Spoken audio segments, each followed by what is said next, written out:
So this whole time I thought Arya was Evangeline's long lost daughter because she also has a long lost daughter, and Arya's own real mom died of leukemia.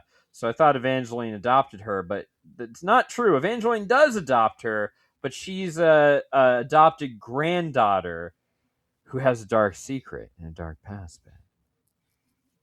Yeah. They're Yeah, she debating if a probably killed ghost. somebody in the library. Who would have guessed? Not Yeah. me. Dark past. They're debating if a ghost has locked the staff door. Not really debating it. Um, Obviously, they didn't. Someone is like, it's all smoke and mirrors then, and someone is like, you realize someone's dead, right? Let's see. This is around the time I put a shocked face next to Jasper as a policeman / detective. He had a badge. And Arya found the badge and then outed him. It's a game of Mafia, Ben. He's the sheriff, Ben. It's Mafia. And the It's sheriff about can protect one person each night, but he can't protect himself. And then, like, the Mafia members are just going to target and eliminate him. it's about as much like Mafia as the deaths are like the Dark Hearth Tales. And the thing is, you made the Dark Hearth Tales up. You could have Whoa, come up what? with no, I mean, like Ande Pliego, she could have come up with the deaths first and then wrote stories about them. She didn't have to make up a story and like a fairy story and then try to come up with a death that was vaguely similar to it, but only vaguely. Let's see. So, I don't know. yeah. I still don't know why they killed Ruth, Because or how, Ruth or who. maybe Ruth accidentally stumbled into a room that had poison on it. I think she literally just walked into a poison room. One of It could be, Evangeline's but it was thematic. many literary poison rooms. Although the murderer later is like, well, Ruth might have known something and might have seen me in there, so I had to get rid of her. How? Well, Ben. You were literally in a cubicle. Like you were literally in a booth talking to somebody else the whole time. But yeah, Jasper's a policeman. And he was using me. He was using me. He didn't actually love me. That's why he didn't kiss me until now. Damn it. Every time I meet a guy and I think I have a thing for him, I chew a hole in my cheek and have a dark past. And then I have to break How up could with he him. not have told me about his being a policeman when I've been so very honest with him and the reader up until this point? I have a dark past associated with the library. How much clearer do I need to be about my dark past? People die here. Some of them died in association with my dark past, which is why I cannot and will not be around a fucking pig. But eventually they leave this room for some reason. Yeah, we should go and get help. Let's not wait here until Monday. Or maybe we can't wait till Monday because it's a holiday. We'd have to wait until Tuesday, and that's one day too long, Ben. 3-day weekend? Nuh-uh. Yeah, I mean, we just have tons of booze and food and stuff. Let's try and go through this library of death instead. Best of luck to y'all. You do that, I'm going to lock myself in here. Send help. Yes, send help. I'll be at the mini bar. Yeah. It's not even a mini bar. It's a full on bar. So yeah, I'll be over there. It's a full-on cocktail lounge. That's mine now. Yeah. Maybe you should have put in a set of, I don't know, fire escape stairs next to your elevator so I could walk back upstairs like a normal building. Well, like any building. What would happen if there's a fire in this library? Do we just die? Is that the plan?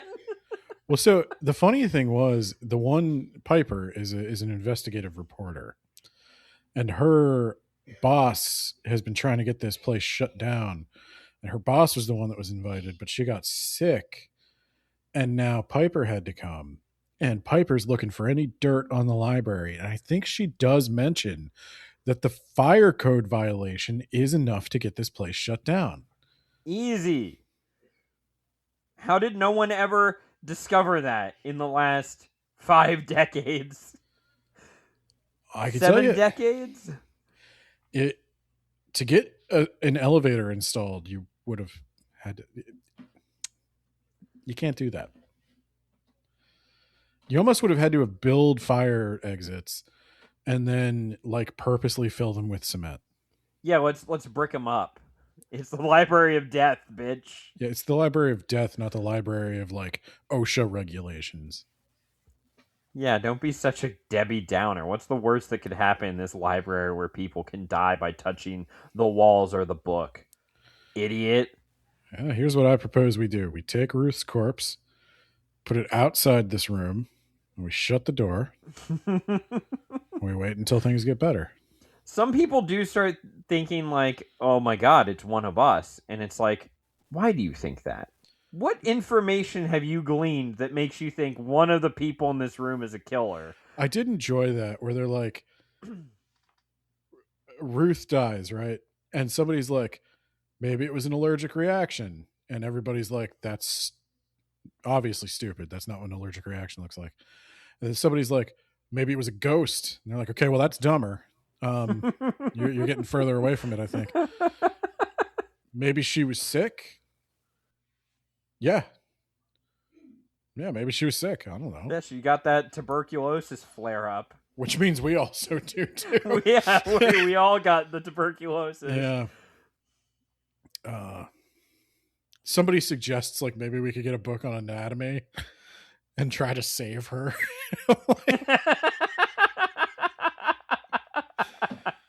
Quick. We gotta operate. I don't know why. Also, in this day and age, you kind of the power's out. Okay, so that's why. Someone says like, I think Evangeline might have been a serial killer, and then the lights dramatically go out. And somebody literally says, "Who turned out the lights?" I noted that down because that was stupid. But notably, the person who said it was the one who turned out the lights somehow. Yeah, yeah. He later says he did it, but it's unclear when he would have had the opportunity or how he managed to access the lights for the entire building. Well, you know what you do. You put your circuit breaker in the bottommost story of your building, or mostly bottommost, because they said the elevator shaft went further down. I like to look, if an electrical fire is going to start down there, that's the safest place because nobody can get out. But perfect. She mentions at the end, they mentioned seeing him turn out all the lights on some console or something. I have no idea how he accessed it. He doesn't have a key. He's a master thief? Question mark? But again, also was there the whole time. Only opportunity he would have had to get away from the group was when the lights were out. Yeah. Take that.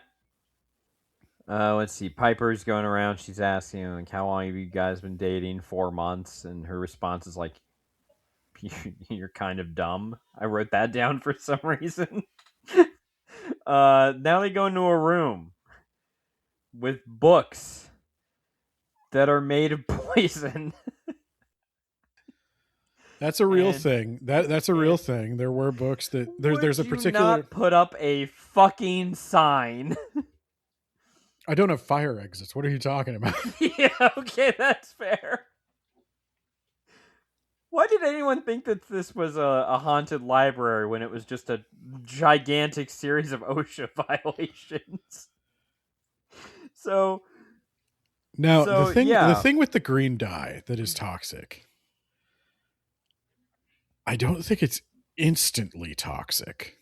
Nope, this was in. She touched it and her hand started burning, and they're like, "Oh my god, you've been arsenicked." This one says.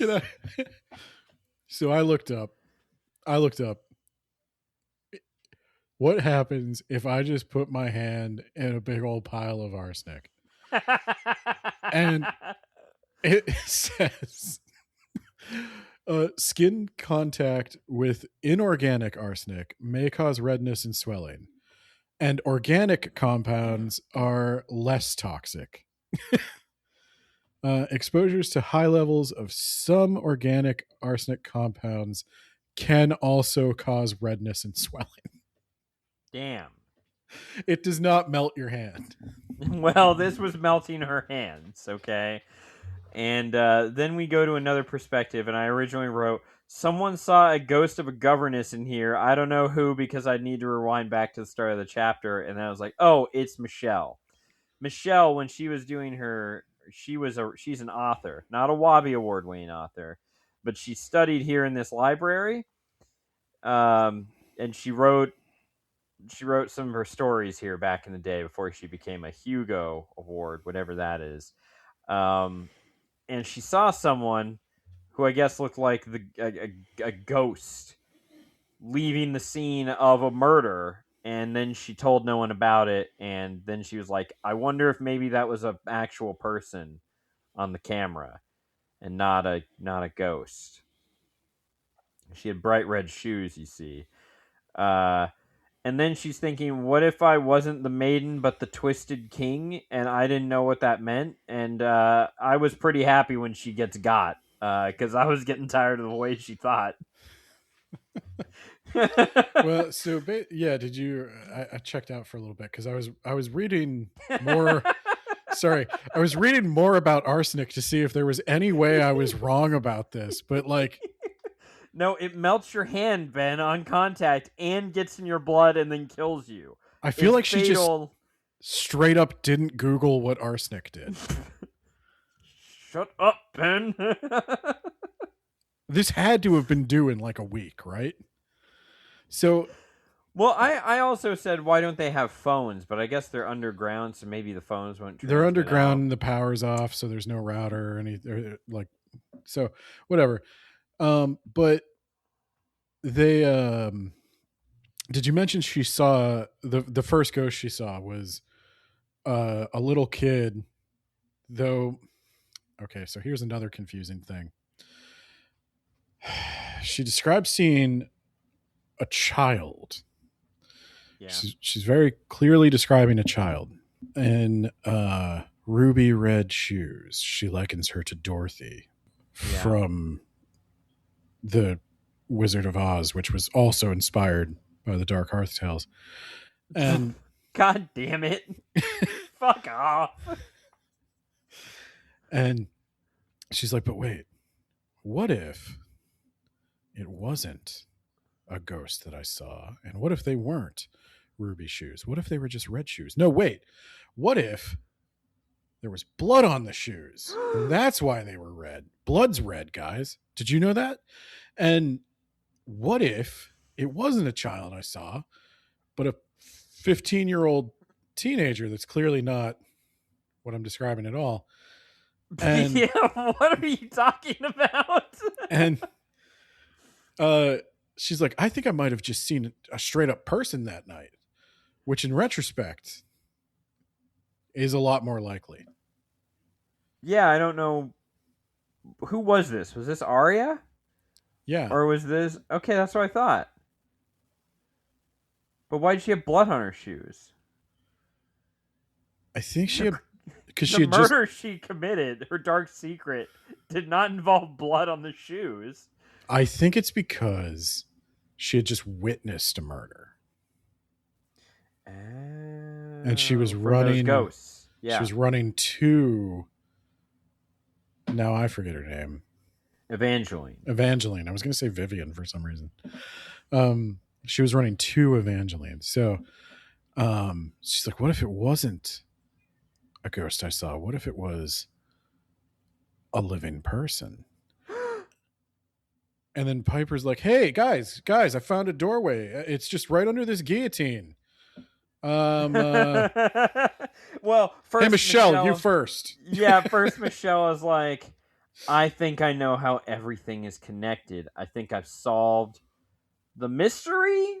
Is there a mystery at this point? We've just got one dead person who maybe just walked into a poison room, and I would another be more person. concerned that she had like tuberculosis and we're all contaminated. Yeah, that would be my thought too. Yeah. Honestly, that should have been what they came up with for why we need to get out of this library. We can't wait here until Tuesday. We don't want tuberculosis. It's Running 2025. wild. We've all been through COVID, right? We need to get to a hospital and get those tuberculosis pills. God, hope they still work.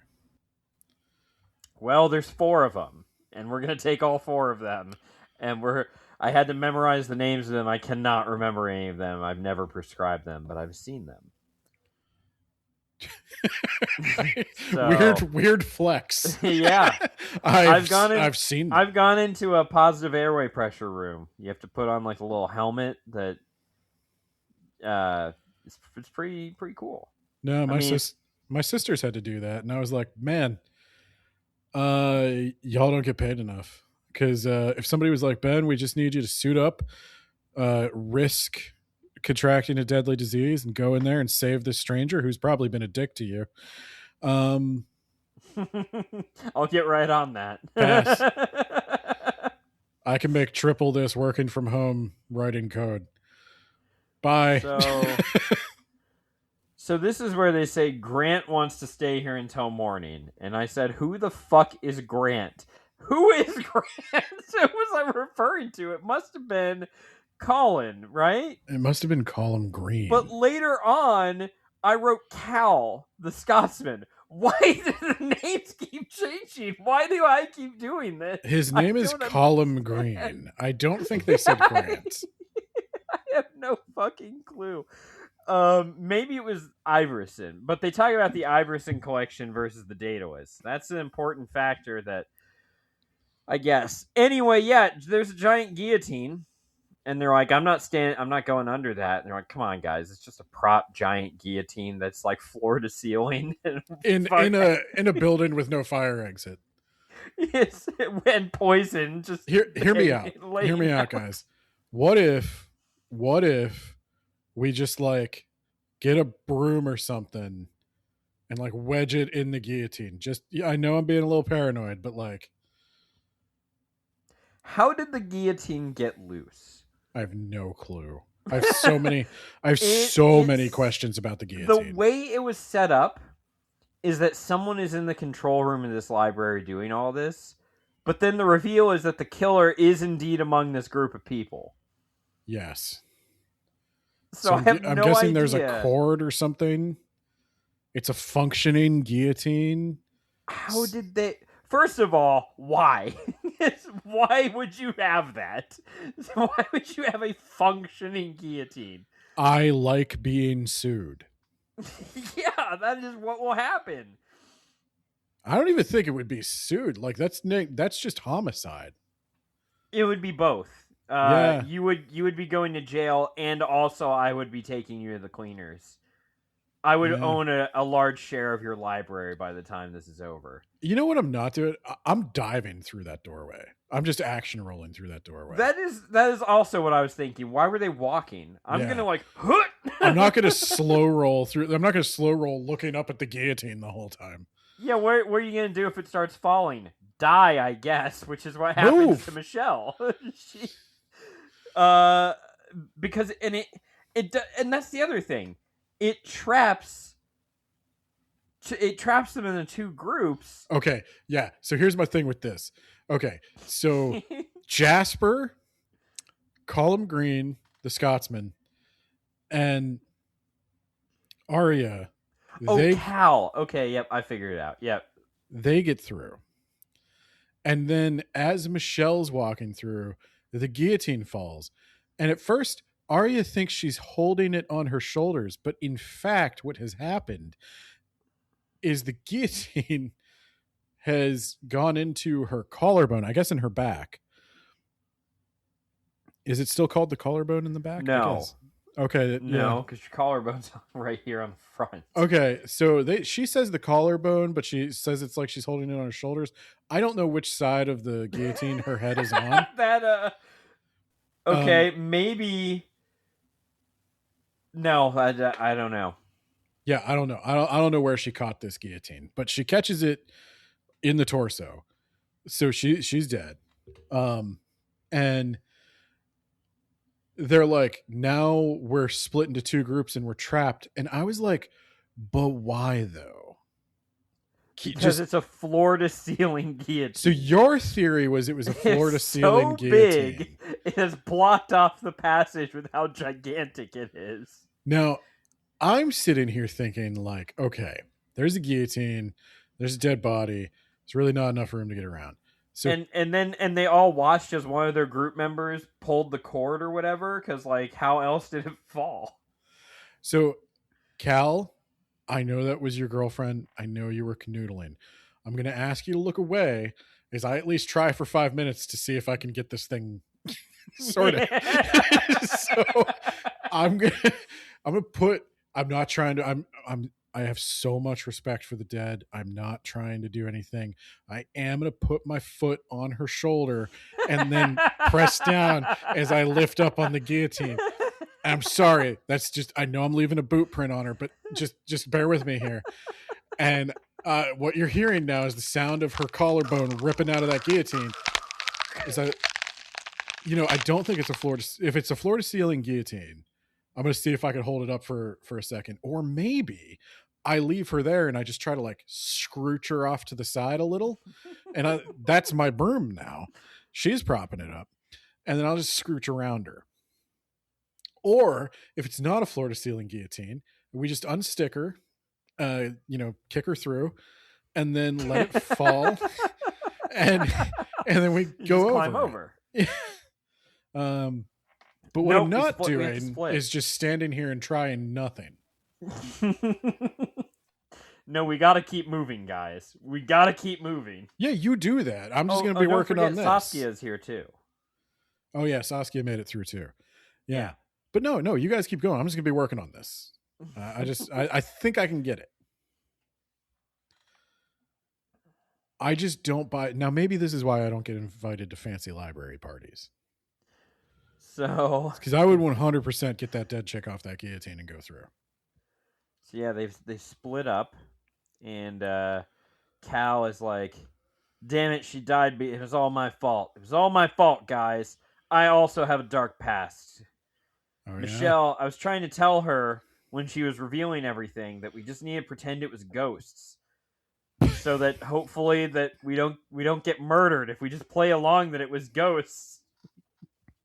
But now she's dead because of me. It's all my fault, guys, because Evangeline's a serial killer. I saw her do it. She was rolling someone up in a rug, and I walked in on her, and then we made eye contact, and then I was like, I'm gonna extort you. And she laughed at me, and then I was like, I'm gonna need money for my research position. And she was like, deal. Okay, Cal. Can you go back to the part where we all needed to believe in ghosts? Because if we just believe in ghosts, the killer wouldn't kill us. Why? And the killer, because then they would not kill us. They would think that we were just in on the too stupid to kill. Yeah. Yes. Wouldn't be sporting. Way too stupid to kill. Okay. Cal? We should have all said that we were going to go home to drink aquarium cleaner when we were done, guys. It might have saved our lives. And Cal, what is your research? He's a ghost hunter? Holy shit, is he a ghost hunter? I wrote that down. Oh my god, he's a ghost hunter. Cal, I know you've had a rough night. Your girlfriend died, and it's probably is your fault, but not because you couldn't get her to believe in ghosts. But Cal, that's just really stupid, dude. I wish I had the time or the energy right now to really sit down with you and break down every place where your logic has failed you. But that's just really fucking stupid, Cal, and I'm going to need you to get it together. Okay, buddy? Okay, I'm just going to need you Well, to be a little less Jasper is dumb. like, I can't trust you. You're an extortionist. Yeah, you're a piece of shit. We're gonna put you in a storage closet and come back for you later.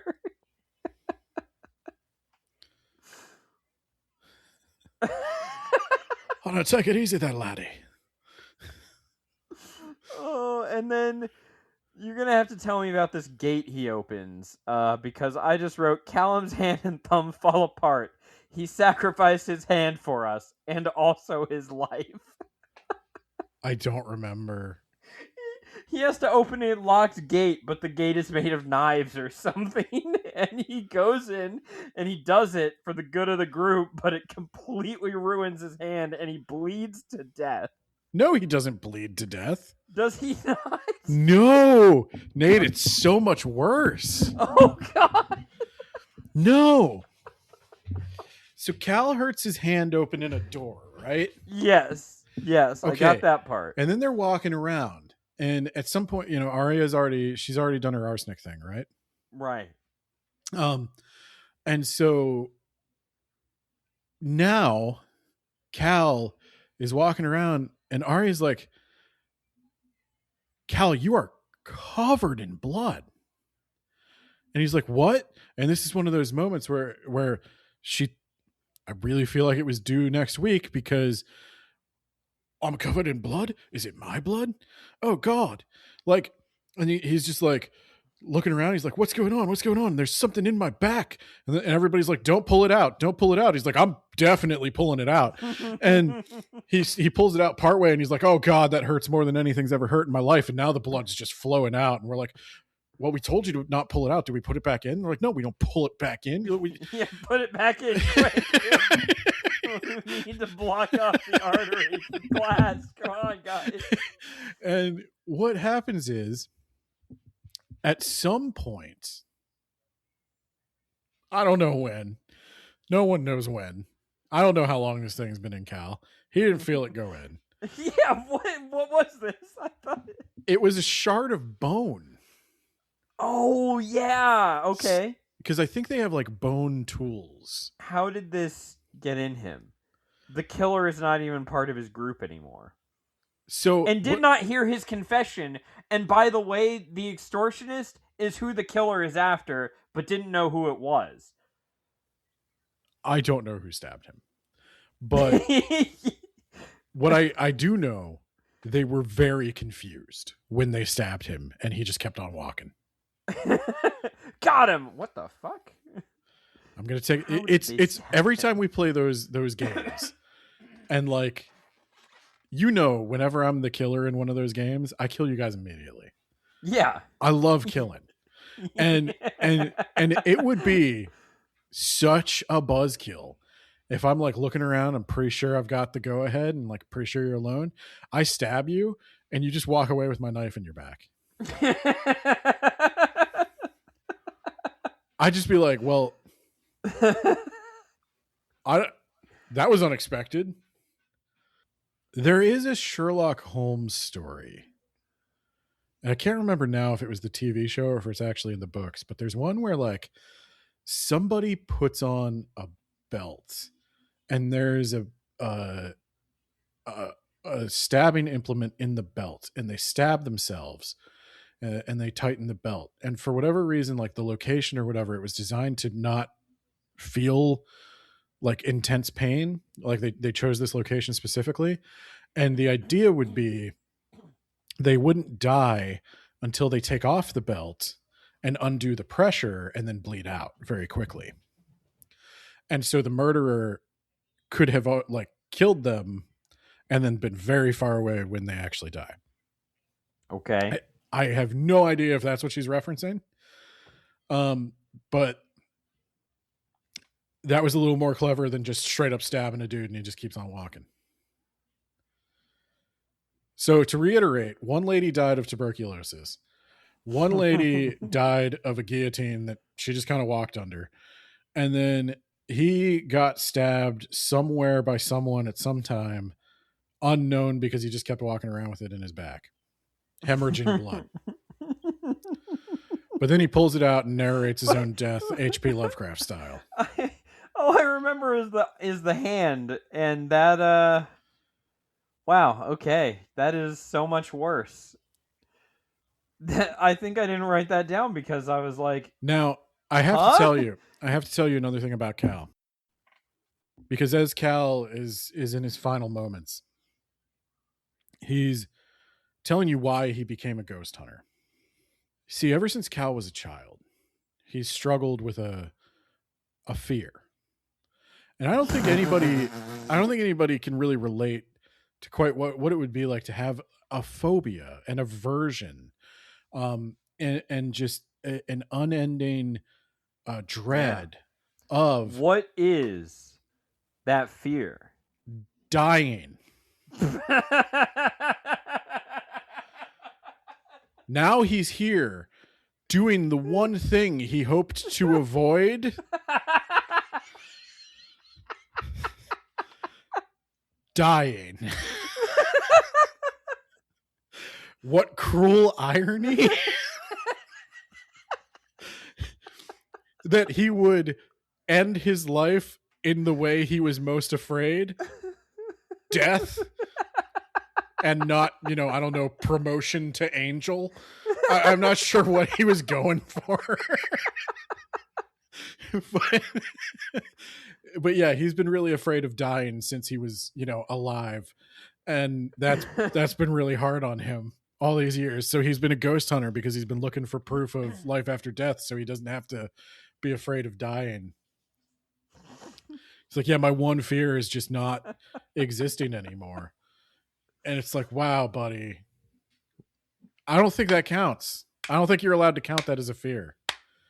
That's just a motive. That's just a key biological motivator. That's like saying, like, I'm addicted to food and water. Addicted to food and water. I really enjoy breathing. I have to sleep.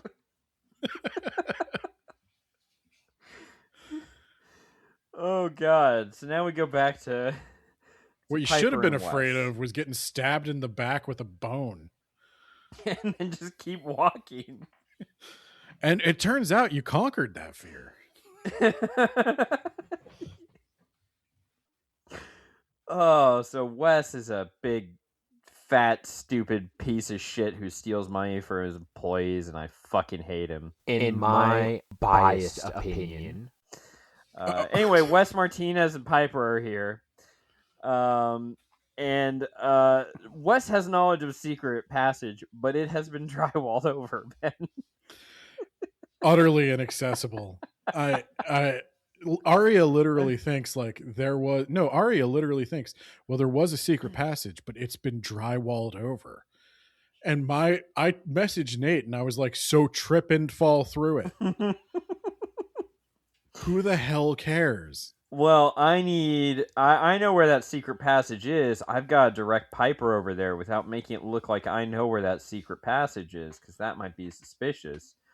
Then they go through the drywall. Hey, Piper, do you think that's shoddy drywall? Like, if I've hung some drywall in my day, and I don't like this craftsmanship. Something strange about it. Why don't you go ahead and give that a poke? And yeah, she just puts her hand gently into it, and it falls apart because it's drywall. How is that a secret passage? It was just a passage at one point. Well, there used to be. It's just a big open hole in the wall. What the fuck? It's a fire exit.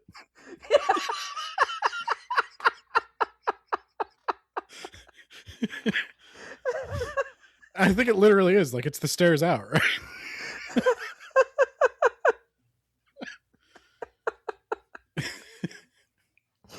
So Piper is thinking that Wes is a big piece of shit, and that this Wes before her might be lying. She's thinking about it. She's like, I think he's an Iverson. I don't think he's who he says he is. He's not really a teacher. And you know the worst part is the worst part about Wes's entire character arc, and I know he dies, he is actually a teacher. Yeah. He could have been living the super ultra wealthy life. He chose to teach. Damn. Yeah. So, yeah, she traps him behind a door and it's like, I'm going to lock you in there because I think you're an Iverson. And he's like, I'm not an Iverson. I'm a teacher. My students, they're all richer than me. And they paid for me to go on this tour. She's like, what were the colors of the invitations?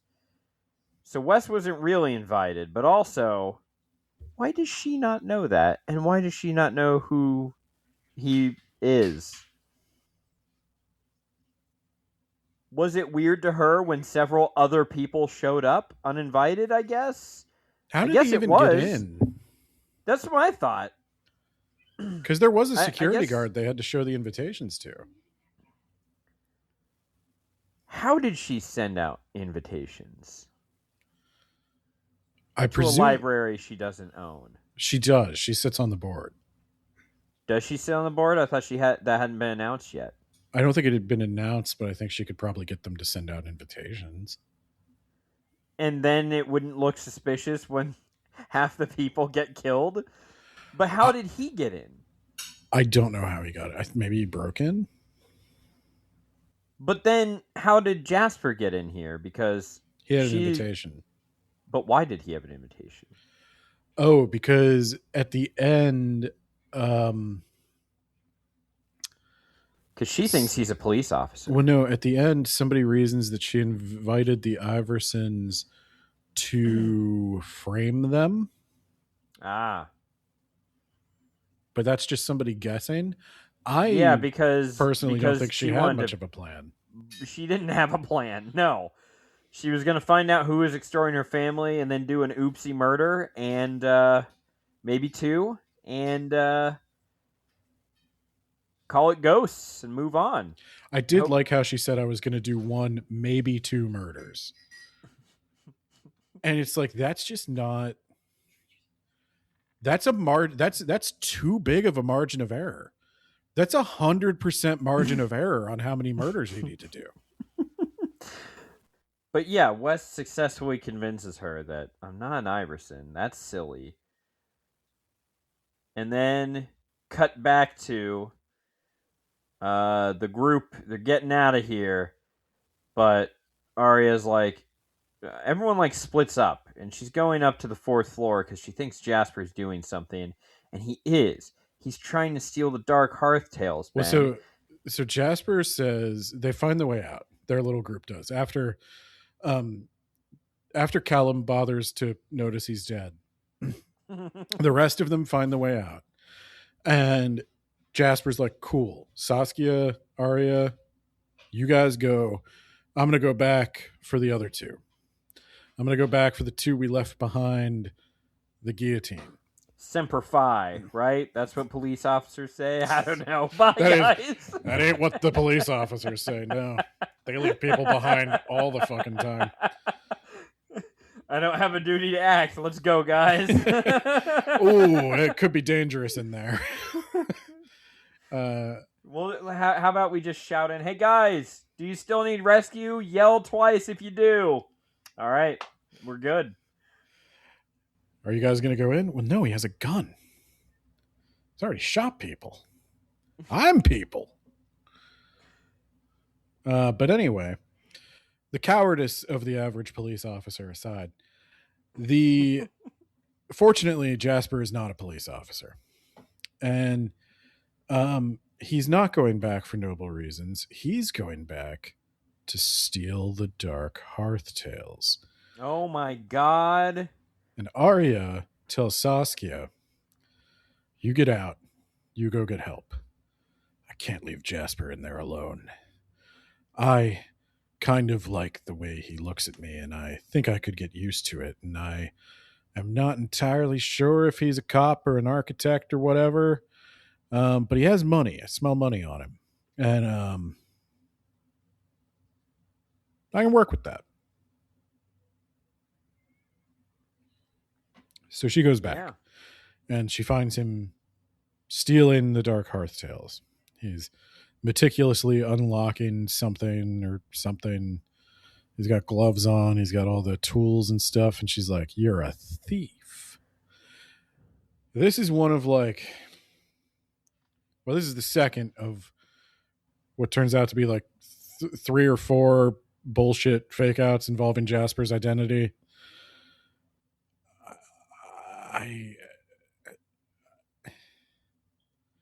I don't know how Andy Pliego remained interested in what was going on with these people after like the 3rd or 4th shift. I'm like, okay, I really don't care who you are anymore. Because like up until the last 4 chapters, we're still like, okay, actually, I'm not a thief. I'm a very rich man. And my family forged the Dark Hearth Tales. And if anybody ever gets to look at the Dark Hearth Tales, they're going to know Callum Green. They're going to know my family forged them. And then if it finds out that my family forged them, then the Iverson collection, all of it is going to be reevaluated. And she's like, "Well, how much of it's fake?" And he's like, "Look, more than I would like, probably. We're working on it, okay? But I'm not going to, I don't think my sister, who manages the collection, should go to jail for that." And I put, they'd go to jail? Why? Your grandfather was the one who faked it and sold it. You can't go to jail for a crime your grandfather did. I guess if they could prove that they knew. No. He sold the book. So I also looked up. And you might be able to get like his children, if his children were involved in the sale. I don't think you can get the grandchildren. That'd be a stretch. That'd be real hard to prove. So in addition to looking up what happens if I put my hand in a big old bowl of arsenic. Good research, by the way. It answered the question. I also looked up, has anyone ever gone to jail for book crime? And if so, how long?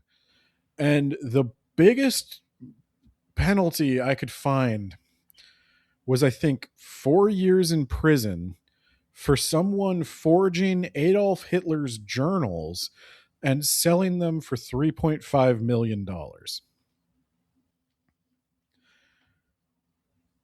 That's not a lot of prison time. No. So you have to imagine somebody, and that's the guy who forged them and sold them. So you'd have to imagine somebody who just inherited the collection and manages it. I mean, like, what? Maybe they find the estate? I don't know. Nobody's going to jail for this. You guys just might have to get jobs. Your family's wealth is built on forgery, so yeah, maybe it should. No thanks. Maybe they should take it from you. No, not allowed. So Jasper, here's what you do, buddy. What if I ran for president? Would that do it for you? I gotta think it's only uphill from here.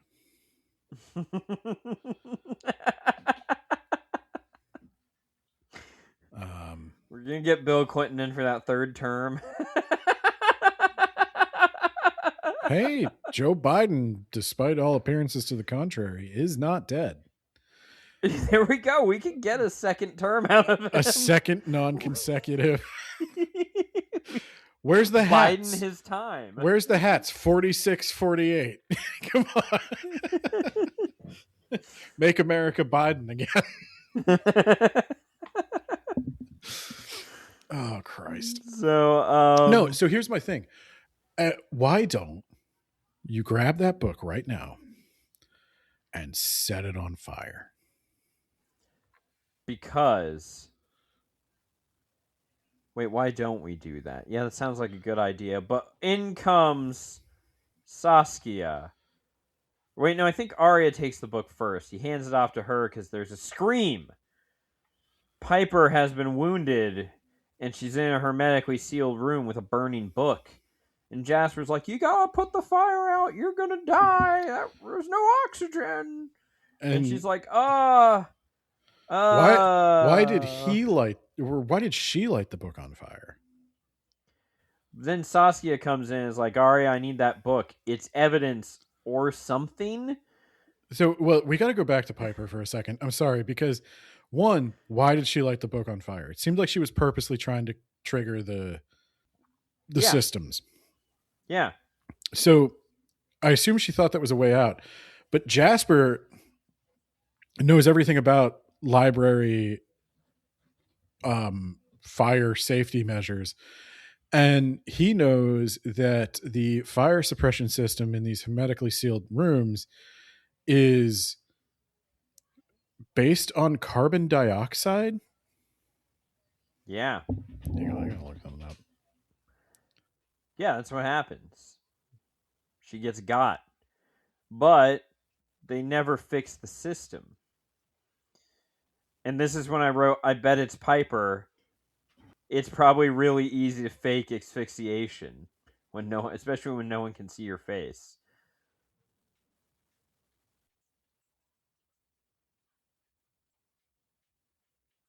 Now, I know this is a place with no fire exits, right? But I'm just thinking, like, who would install a fire suppression system that sucks all the oxygen out of a room somebody could be locked in?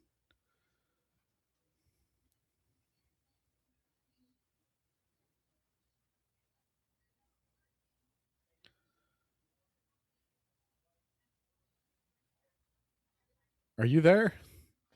I figured you'd just answer this one on your own. I don't fucking know. I'm trying to find. So I see the CO2 fire suppression systems.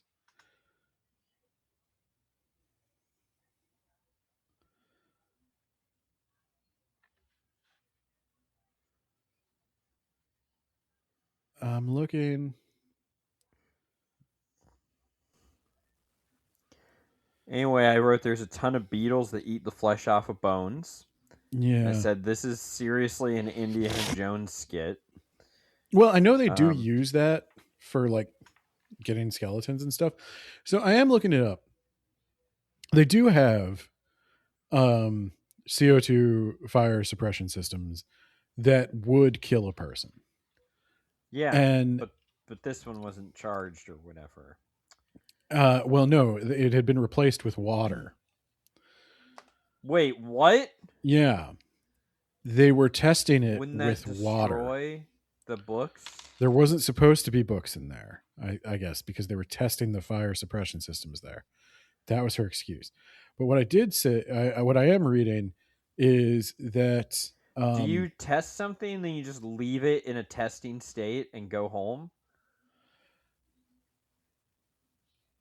Oh. How long do you put something in a testing state and just leave it in that state? So what I'm reading this. Due to the obvious dangers of CO2, the CO2 fire suppression systems are required to have certain life safety devices to protect personnel around or near the protected spaces. One of the life safety devices is a pneumatic siren that warns people around the area that CO2 will be discharging. It's important to properly train all personnel, blah, blah, blah, blah, blah. No, sorry, I can't do that. In fact, I'm going to have to get rid of the fire escapes too. That's your punishment. Make sure these books don't burn. I don't want to incentivize people to let the books burn, you know? Yeah. I feel like having all these safety systems would just incentivize them to play fast and loose with the combustibility of these books. So anyway, Saskia takes the book from Arya. She's got a gun, an antique gun with one shot in it. It's a book gun. It's a book gun, Ben. And so she gives the book to her and she's like, this book is evidence that Evangeline killed my brother. Question mark? Is it? I don't see how it could be, but I don't understand how it is, but okay. And then then we get a series of reveals. I'm just gonna fast forward to the end because they go after Saskia, and Jasper's like, "Was that Alice? Do you know Alice? Did Alice maybe transform the way she looked?" And the whole time, Arya's thinking, "Oh my god, could that be Alice? You murdered Alice. You saw her die, and she was in a hermetically sealed room without oxygen for hours. It's obviously not Alice. Why are you thinking about, like, oh, could that be Alice? No, it can't. It actually can't." There's a lot of things where every character kind of has the same voice, and that's why it starts to get egregious after a while. That's why we need each person to play the audiobook characters. Well, because the thing is, like, each of these people is sheltered in a very particular way that Pliego obviously thinks is more broadly relatable than I think it is. Like, there's a one moment where, like, Jasper eventually gets shot, and he's like, "Have I been shot? People don't get shot. That's just a thing in the movies." It's like, people definitely get shot. Do you not know anyone who's been shot? Talking about? This is America, well, Jasper. People get shot. Well, People definitely get shot. They also see Wes. He is dangling because he's been hung, and Jasper's like, hanged. When it's a person, it's hanged. Whatever. He's been hunged. He's well hung, and I was gonna say that's what it sounds like. That's why you gotta say hanged. Yeah, and also he had a little miniature noose down there. Really get the blood flowing right before his death, and he's like, "That's not really him. That's like a dummy or a mannequin that looks suspiciously like him." Also, we see Wes's perspective on someone just put a noose around my neck, and now they're pushing me off, and now I'm dying. Everything's going black. It's maybe if shockingly bad. If you're gonna write, you didn't even need to write that part. But if you were going to, maybe do it from the perspective of the killer. Here's cut Wes out of the book. And out of existence, yes. He doesn't do anything. Cut Wes. Agreed. Again, it's just another red herring. Well, later, earlier, Jasper's like, "I need to go talk to my partner," and it's like, "Oh, okay. Well, there's only one other person it could be. I don't know why you're thinking of it like that. It's weird that you're thinking about him in non-specific terms in your own mind. It's weird that you're thinking of him in terms of your fake cop disguise. Yeah. Yes. It is very weird. You know he's not your partner. You know he's Wes, that your cousin, that guy I brought with me. Yeah. So this is when Saskia gets shot, and Piper's here. And it turns out that Piper is, in fact, Rory, the long-lost granddaughter. And this is when Jasper was like, "Arya, you're not Rory? I kind of thought you were Rory." Also, what the hell, Rory? Her name is Eden or something. Yeah, well, it's Rory. Rory is a nickname. Well, that nobody knew about until right now. Well, anyway, she's like, "Yeah, I'm the long-lost granddaughter, and why the fuck did you come here, Arya? I can't believe that you're here. And also, did I recognize you earlier? Because I kind of feel like I didn't recognize you earlier." Rory Piper 100% knew who Arya was the whole time. But I don't think about you. She keeps thinking, does Arya really think nobody here recognizes her? And you think that maybe that's because Piper's a reporter who's done her research. But actually, it's because she knows who she is. Jasper thinks Arya is the long-lost granddaughter because It's really hard to find out who's in this family. They don't post anything online, and the very few things they do post have been scrubbed from all the records by their fancy rich people software that scrubs all references to rich people from the internet. Like, you know how Elon Musk, there's No always one that knows who he is. there's always that picture of him going around where he looks like a shaved walrus in his little swimsuit.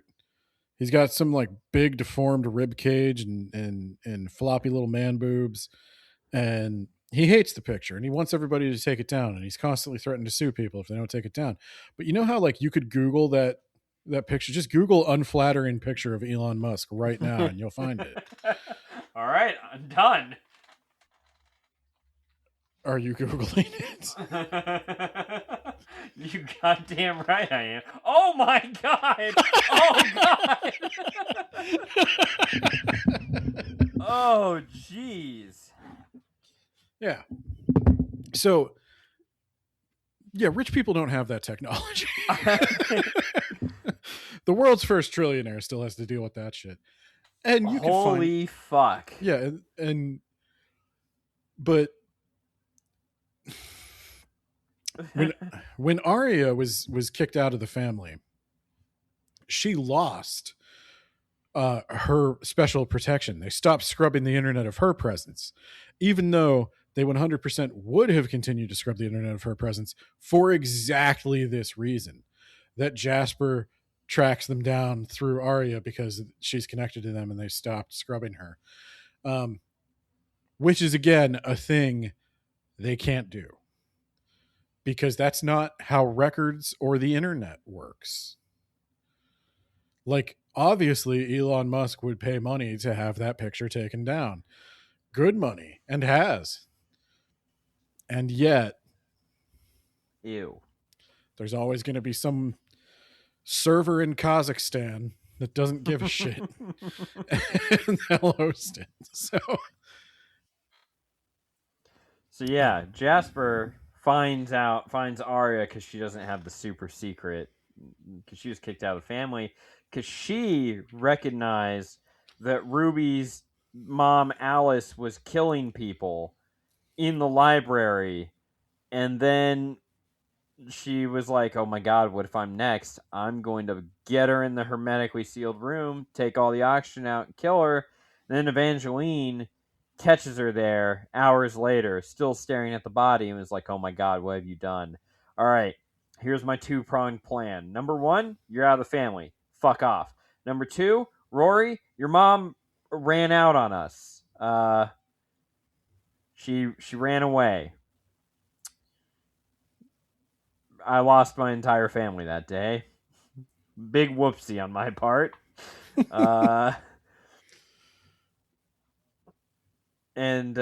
So then she sent letters, but one letter didn't make it to Arya, and the other made it to Piper. And the letter was like, hey, you guys are both going to become the heirs. Really sorry about the whole throwing you out and your mom being sent away. And also, I'm going to confess to all the crimes Alice did, because that'll help. And then Piper visited her and was like, Grandma, go fuck yourself. Did you kill my mom? And she didn't answer. Or she answered in a way that made it seem like she did, in fact, kill her mom. So she was like, I'm going to put this pillow on your face, but I need you to die in a way that looks consistent with a drug overdose. And I pillowed the fuck out of her. And now, I just need you, Arya, to stand out of the way so I can shoot ghost bullets into Jasper's face and kill him. And then we can something blame it on someone else. I don't have a plan here. I have everything has fallen apart. I was just here because I saw that someone was extorting Grandma because she was putting $100K into an anonymous bank account in Switzerland every year. And I killed your mom. Shut up. What? You couldn't have possibly killed my mom. No, I killed her. There's no way that's her true. There's no way that's true. Let's, you know what? Let's talk a little bit more. Let's cry a little kind more. of enjoyed it. She was threatening me. Was she threatening her? Yes. Okay, I didn't know she was threatening her. I just knew that she thought she was next. Okay, so here's what happened. Here's the big reveal. And I know you care because you know who any of these people are and you're really invested in their stories. Arya witnessed Piper's mother killing people because she had an insatiable bloodlust and she was actually a serial killer and she just liked killing people, loved killing them. And Arya saw her kill a guy one time. Well, And supposedly she was killing people to protect the secret that would have gotten her family taken away from her. So she just kept killing people, Ben. that's how it started. But then she was just pushing people off ladders because it was funny. Well, what if a ghost did that? No, Arya saw her push a guy off a ladder, and she went and she told Evangeline, and Evangeline was like, "Maybe you pushed the guy off the ladder. You ever think about that, Arya? Maybe you're the one killing all these people. Okay, maybe you leave my daughter alone. Okay, she's not a murderer. She just cares too much." You know what? That is a fantastic point, Grandma. And then Piper's mom, or Rory's mom or whatever, started showing up everywhere. Started showing up at the house Arya lived in. Started showing up everywhere and like making a point that, hey, Arya, isn't it me and you are alone? It's just you and me here alone. Well, goodbye. Just think about that. How we're often together alone.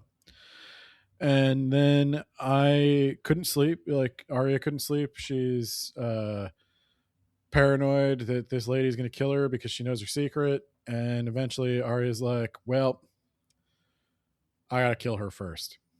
And she does. She tricks her into going into a hermetically sealed room and sucks all the oxygen out of it. It's weird that we have a room that does that. And we're going to install an alarm any day now to tell you that you're about to die. yeah, and oxygen masks to make sure that people can survive the fire prevention system. Because there's not it a was lot still of in a testing phase. We didn't have the having oxygen in there a fire yet. prevention system if it kills everybody who is anywhere near it. But regardless, especially like I mean, I understand one if it's like, oh no, the nuclear power plant needs a fire prevention system, and it's worth risking human life to make sure that right, it doesn't. Right, because if this melts down, it will kill everyone anyway. Yeah. So like we gotta take extreme measures, but like, yeah, ain't nobody doing that for even the most valuable of manuscripts. I'm sorry, but yeah, no. So I definitely killed your mom. It was her or me, I think, maybe, I don't know.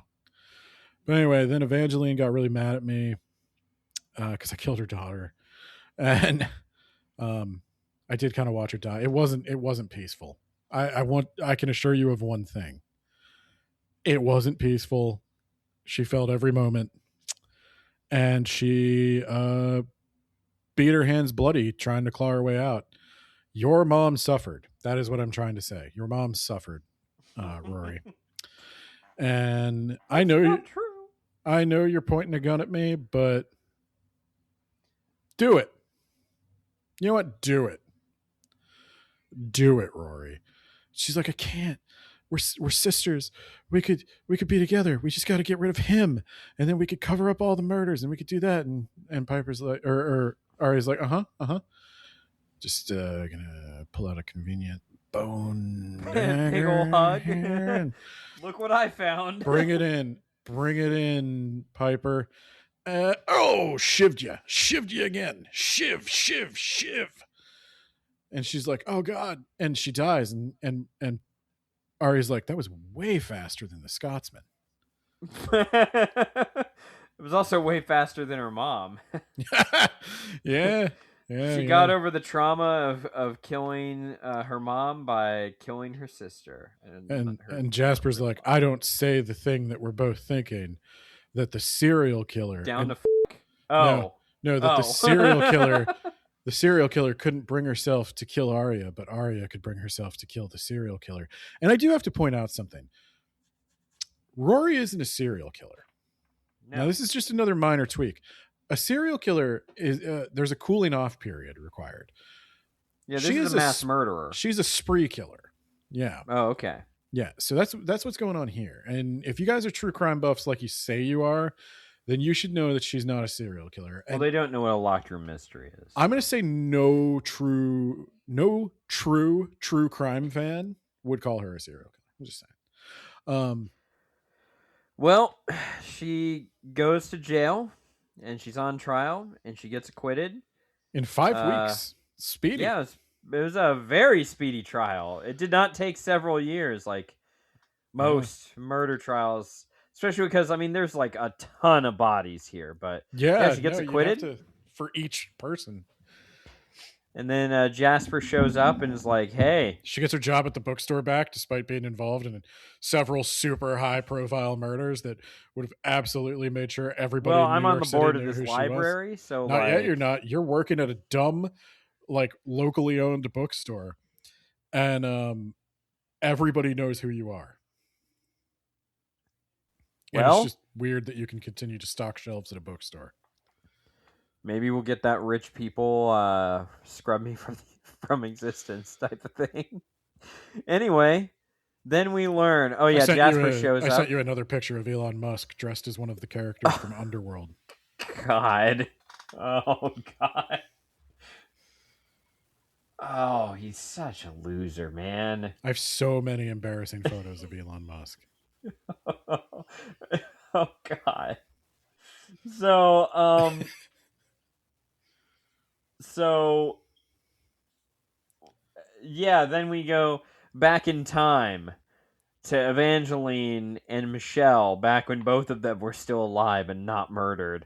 And Evangeline is like, yeah, that journal I made of Grant Iverson, I was trying to tell him how I felt or whatever, and then he took it and fabricated a whole series of false tales and sold it to me. So this is in what exchange Evangeline, for shit around the. Yeah, tell me about this. I'm going to help you here. So because they sold her the Dark Earth Tales, which she knew was just her own journal, but in exchange they gave him books about the tale. Anyway, go on. No, okay. So first off, Michelle noticed something all these years. Evangeline has a tattoo of a wooden toy rabbit, which is a character in one of the Dark Hearth Tales. And she asks Evangeline, when did you get that tattoo? And Evangeline says, like, oh, it was my youth in the 70s or something. And she says, the Dark Hearth Tales weren't officially discovered and published until the mid-90s. Oh, fuck. And that's when Evangeline and then realizes, I stabbed her, and she was like, oh, is that a blade sinking into my ribs? Oh, is it puncturing my heart? Oh, that's a lot of blood. So Evangeline thinks to herself, well, you know what? We're getting towards the end. What's one more person that knows? And I don't think she's going to tell anyone anyway, because I think she's as connected to these things as we are at this point. So she says, yeah. And then Michelle makes another leap and she's like, you wrote the Dark Hearth Tales. And Evangeline says that the Dark Hearth Tales started as a series of fairy tale stories she wrote to symbolize her own emotions and to symbolize how this guy she had been in love with, I guess, had been changing and slowly like losing the person he was.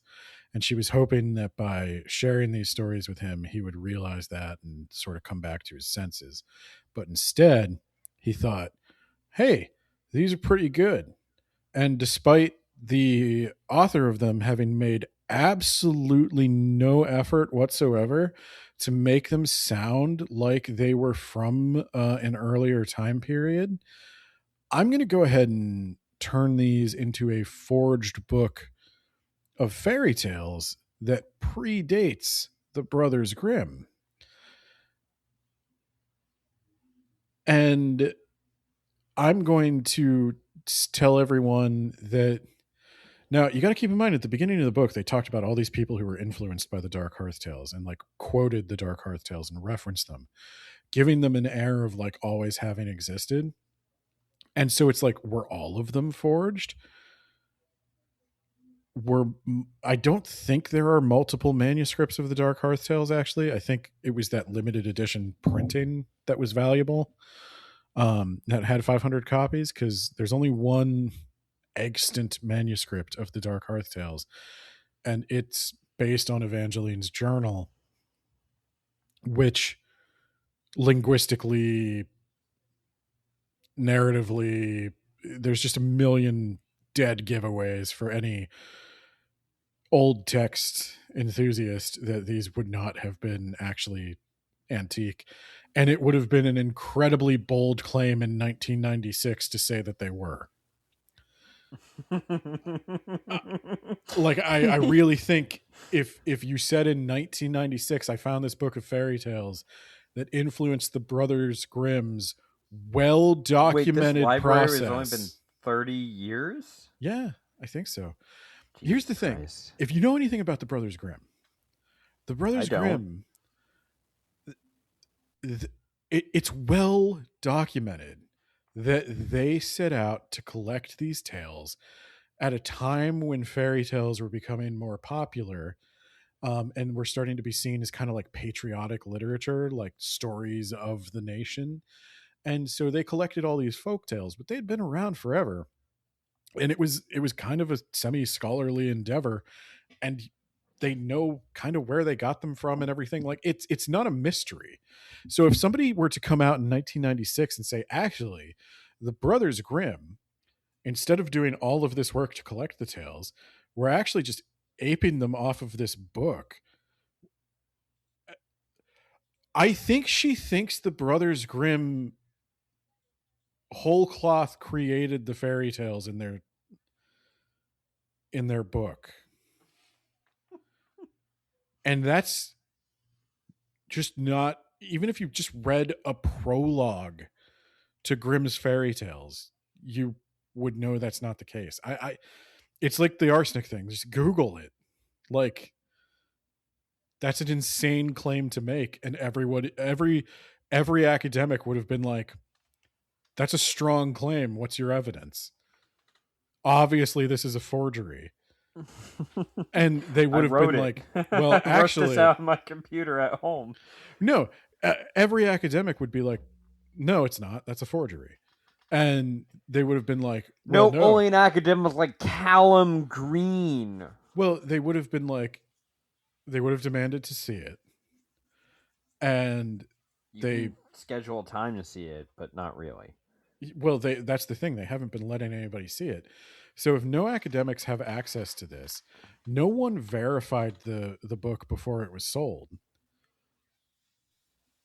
You don't have anything. And someone who is writing in your library casually sees a tattoo on your body and deduces the truth. And there's no way. It's not even plausible. And I don't want to dwell on it too much, but like, that's a really big problem in a book that is supposed to be a love letter to quote like books, quote unquote. Not just books, like not just the art of storytelling, but to manuscripts and paleography and the history of books and all this stuff. Like, it makes you sound like you don't know anything about them. I don't know. But regardless, that's what happened. This dude decided to create a fabrication, and I guess he got some attention with it, and Evangeline, I don't think, liked it and wanted her work back in her control. And that's why she paid an obscene amount of money for it, so that she could make sure that this never blew up in this dude's face, as it was obviously about to. And she buried it. And that was kind of that as far as like the relevant pieces go. And then she And found, then she probably put a record in her record room that was like, Yeah. here's what I did. Here's all the crimes. so she found out that, so basically Ruth, the nurse who died of tuberculosis, she found out that Ruth told her, a lot of people who are nearing the end of their life, while they're still able to, like to make peace with, any lingering regrets or anything. And Evangeline has a lingering regret about what she did to Arya and to Rory. For Rory taking her family away and not being honest with her about it, which she decides to make better by lying to Rory again about what happened to her family. But she decides she's going to make Arya and Rory both joint heirs to the library, and they could do with it what they will. And she sends them 2 letters to that effect. But I'm selling it immediately. I do not want the liability. She does not know. I witnessed several people be murdered this very night in this library. She does not know where Arya lives. They sent the letter to her. They just have a thing that removes you from the internet. They don't have a way to track you. They sent it to her. Yeah, Jasper found her. They sent it to her old address with her aunt, and it got sent back. And then they said it got lost in the mail and destroyed, which isn't how mail works. And also isn't true, because the letter was found, but it sounds like maybe the lawyer hid that. The lawyer sat on it because it would have given Arya a motive for killing all these people because she inherited the thing. So they claimed that it wasn't actually destroyed. They found it after the trial was already resolved. And so Arya can actually inherit the library. And in fact, Evangeline wants her to. Hooray!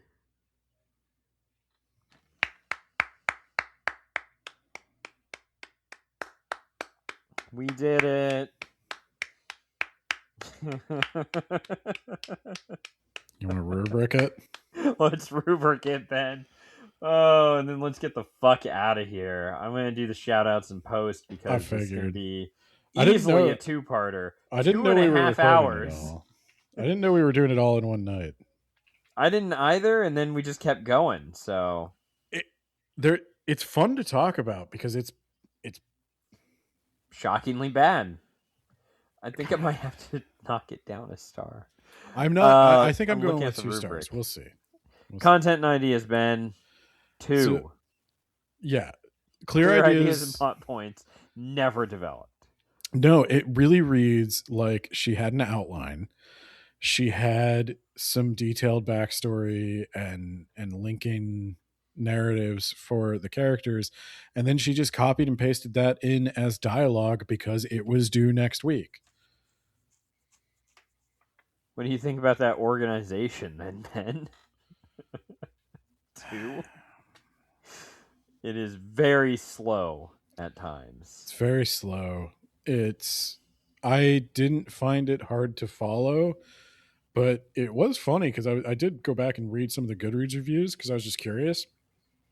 The overwhelming majority of them are from people who got advanced reader copies, and many of them claim they couldn't follow it. Okay. So it's not just us. I think it's a 2. Use of language? 3, I guess. I don't think I found anything offensive. And we can't dock the book for the terrible audio production.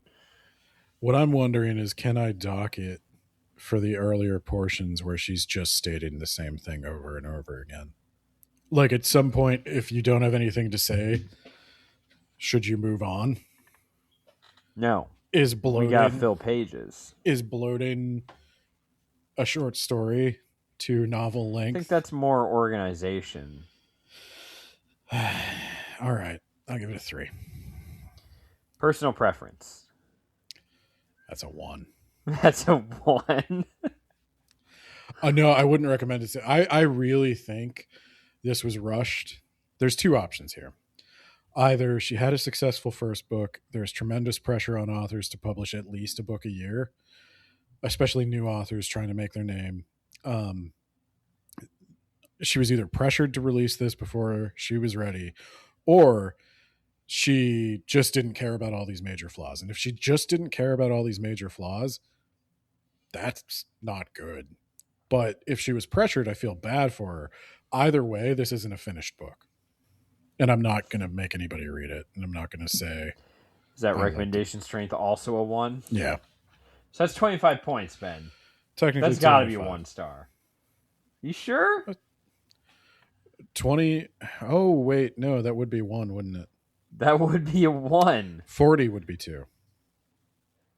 I would even say 30 would be a 2. If just one more of these categories, if she got a 2 for either recommendation or personal preference, or if she got a 3 on one of the categories she got 2 in, I would give it a 2. Are you with me on these? I am. I rubriced it again before I started talking with you, and I was like, okay, that's 2, that's 2, that's 3. And I was like, oh shit, I don't think I can give it higher than a 1 for the other 2. Who could I recommend this to? It's not really a mystery. No. It's not good. Yeah. Yeah, it's a shame. I want to say the core idea, the library, is compelling. This idea of a macabre library for book enthusiasts of a darker bent, that's right up my alley. I like the idea. I like the idea of Evangeline. I like the idea of the Dark Hearth Tales. But yeah, it kind of needs a page 1 rewrite. I think, like I said, as like a pitch, this would have been good. If somebody handed me this draft, it was like, what do you think? I'd be like, I think you really got something here. But we can't release it like this. We gotta take some of this stuff that all gets revealed at the end, and we gotta find a way to make it more throughout the novel, because the pacing's all bad. It's all delay right up until the end. Then you reveal, and then you die, and we move on to the next person. Well, and so like I'd be like, the deaths need to be beefed up. I need to know how, like, what killed her. Like I don't know how Ruth died, really.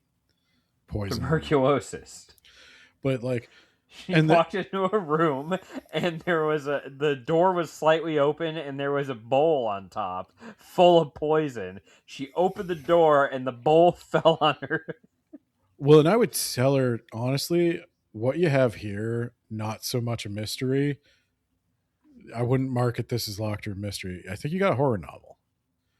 Beef up the deaths, beef up how creepy it is. You got a horror novel. Yeah, with a little bit of mystery. If you make me think that there's a supernatural presence, bonus points. Yeah. There's a lot of ways you could go in fixing it up, but like, I think that's my feedback, is like, you got something here, but it's not ready for prime time. And I don't know. I don't want to be mean, because I like You Are Fatally Invited. And I like the concept for this even better than I like the concept for You Are Fatally Invited. But you need to take a step back. You need to slow down. I don't know. I feel bad. I really do hope it's, publisher pressure and not necessarily. I hope she didn't release the book exactly the way she wanted it. I hope there's some outside factor here, but maybe that's really mean or presumptuous to say. But yeah, I think it's 1 star. It's kind of a shoe-in for most disappointing in this year's Wabbies. Yeah, I would agree. Does that count as a Wabi Award winner? There you go. She might be a Wabi Award winner. Most disappointing. Most disappointing book. Yeah. The trick to winning that category is really raise the bar and then fucking fall on your face trying to meet it. But yeah. Well, I look forward to your shout outs in post. I had to do Jacob Lansky's shout out on the John Bierce episode, so he might be suing us. Oh, man. Okay. Or arresting our children as there you go. as That's what you do. Yeah. All right. Later. Anyway, I'd like to thank our $10 patrons. As always, we've got John Bierce, a real author who I might be meeting soon to present a Wabi Award to. He can't have it, but we could take a picture with him and it. We've got Jamie, the Gravy Man, on wordpress.com. If you want thegravy.wordpress.com. First try. Then you got Isekai Sensei Sama from That Time I Got Reincarnated in the Same World as Anime Podcaster. Podcast is a library and the concept of reading an isekai. What if you hit someone hard enough with the book? Does it make that more of an isekai? Does it make it less?